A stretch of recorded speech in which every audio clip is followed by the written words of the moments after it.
finally have an incoming president who actually understands how to conduct business for the American people. Business rather than politics. Although he's just proven himself to be pretty good at politics, too. President-elect Donald Trump already making deals, just as he promised. The strategist and CEO that our country needs. Certainly not a politician constantly worried about universal approval. Great leaders, whether they're heads of countries or companies, deliver. They understand making decisions are not about winning the popular vote. They know instinctively what's needed to get it done, not stopping to test fingers to the wind. And so on Thursday, President-elect Trump, in a Carrier plant in Indianapolis, announced a deal to keep more than 1,000 jobs in the United States that were scheduled to be outsourced to Mexico. Amazing. A president who actually fulfills a promise before he even moves into the Oval Office. Remind you of another great leader?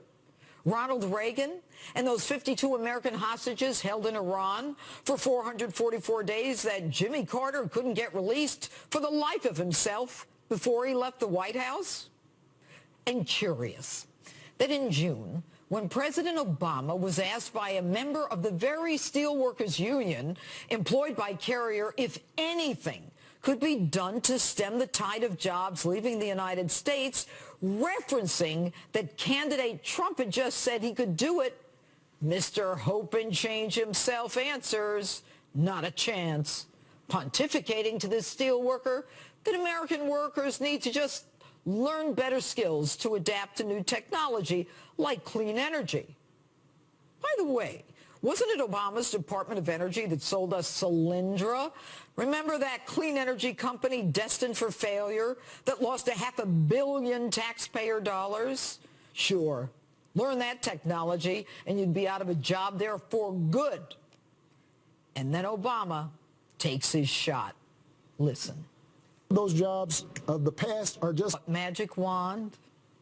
The magic wand, Mr. President, that Donald Trump has that you certainly don't is a business acumen, a focus, and a passion for the American worker who desperately wants nothing more than a job and the ability to feed the family.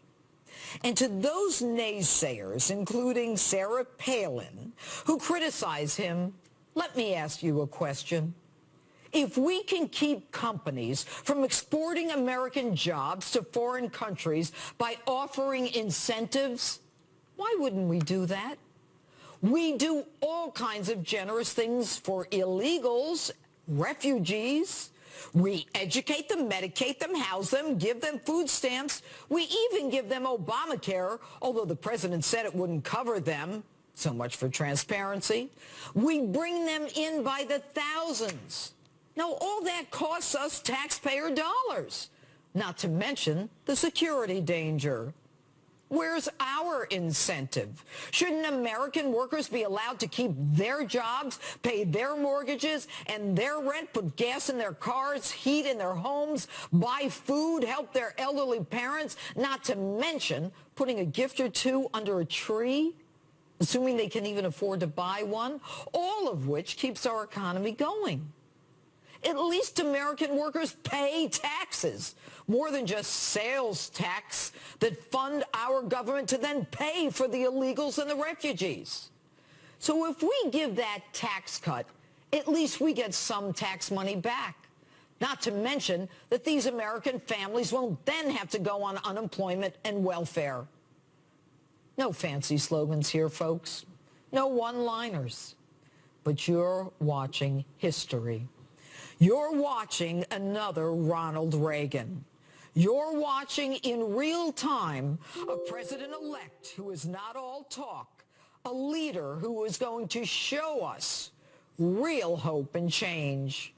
It's time for America to believe. It's not only Christmas, everyone. It's morning in America once again. And that's my open tell.